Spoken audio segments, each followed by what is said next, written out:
नमस्कार दोस्तों, स्वागत है आपका हमारे चैनल में। आज हम आपको बताएंगे अशोक वाटिका में माता सीता की अंगरक्षक रही त्रिजटा के बारे में। ऐसी मान्यता है कि त्रिजटा भगवान राम के भक्त श्री विभीषण की पुत्री थी। त्रिजटा की माता का नाम शर्मा था। त्रिजटा रावण की भतीजी तथा राक्षसी त्रिजटा का वंशगुण था, जबकि राम भक्ति उसका पैतृक गुण था, जो त्रिजटा को उसके पिता विभीषण से प्राप्त हुआ था। उत्तर प्रदेश के बनारस में लंका की त्रिजटा का एक मंदिर है, जो कि काशी विश्वनाथ मंदिर के करीब है। मान्यता है कि जब सीता माता पुष्पक विमान में बैठकर अयोध्या आ रही थी, तब त्रिजटा भी उनके साथ आई थी। माता सीता के कहने पर वह बनारस में रहकर भगवान शंकर की आराधना में लीन हो गई। बनारस में त्रिजटा मंदिर में त्रिजटा को देवी के रूप में पूजा जाता है। महिलाएं इस मंदिर में अपनी मनोकामना को पूर्ण करने के लिए हाजिरी देती हैं। प्रसाद के रूप में त्रिजटा माता को मूली और बैंगन चढ़ाया जाता है। इसी तरह त्रिजटा का मंदिर उज्जैन जिले में भी है, जो कि बाल रूप हनुमान मंदिर के परिसर में ही मौजूद है।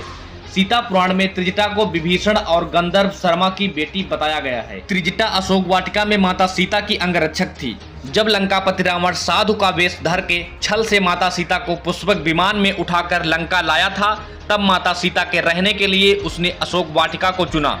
माता सीता को किसी भी प्रकार से कोई नुकसान ना हो, इसलिए रावण ने त्रिजटा राक्षसी को माता सीता का पहरेदार बनाया। त्रिजटा अशोक वाटिका में पहरा देने वाली सभी राक्षसियों की मुखिया थी।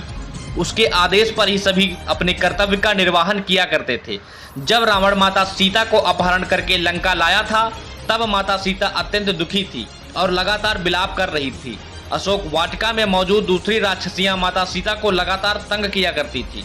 तब त्रिजटा ने अपनी बुद्धिमानी से सभी राक्षसियों को डराकर चुप कर दिया और माता सीता को ढांढस बंधाकर उनका साहस और हिम्मत बढ़ाया करती थी। माता सीता भी त्रिजटा को माता कहकर पुकारती थी। त्रिजटा की वजह से ही माता सीता राक्षसों की उस लंका नगरी में रह पा रही थी, क्योंकि त्रिजटा लगातार उनकी हिम्मत को बढ़ाया करती थी और आशा की किरण को बुझने नहीं देती थी। मान्यता यह भी है कि विभीषण आज भी जीवित हैं, क्योंकि भगवान राम जब पृथ्वी लोक से जा रहे थे तो उन्होंने भी विभीषण को चिरंजीवी होने का वरदान दिया था और उन्हें कलयुग के अंत तक जिंदा रहने का आशीर्वाद दिया था। मान्यता है कि ब्रह्म मुहूर्त में वह अयोध्या आते हैं और भगवान राम की पूजा करके रामेश्वरम जाते हैं और रामेश्वरम से वापस लंका चले जाते हैं। आवागमन के लिए वह वायु की चाल से हवा में हनुमान जी की तरह विचरण करते हैं। ऐसी ही धार्मिक जानकारियों के लिए हमारे चैनल को सब्सक्राइब कर लें। धन्यवाद।